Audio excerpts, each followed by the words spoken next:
kanang pasangir sa mga amigo nato nga mga di katoliko nga katoliko nag-imbento doktrina usa ka na kada kong bakap ngano man kay walay action walay mga buhat simbahan katoliko nga nag-create ta og bag-ong doktrina.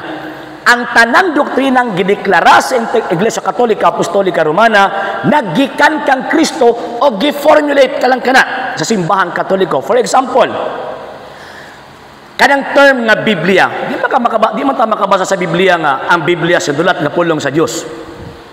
Why mga di katoliko makabasa na letra por letra sa Biblia?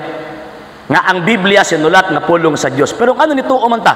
Nga ang Biblia sinulat nga pulong sa Dios tungod kay gitudlo kana sa simbahang katoliko. Wala tayong mabasa nga miingon ang mga apostol nga that the Bible is composed of Old and New Testament. Why, mga apostol nagtudlo ana. Pero ano nito uta sa hinungdan nga ang mitudlo niya na ang simbahang katoliko.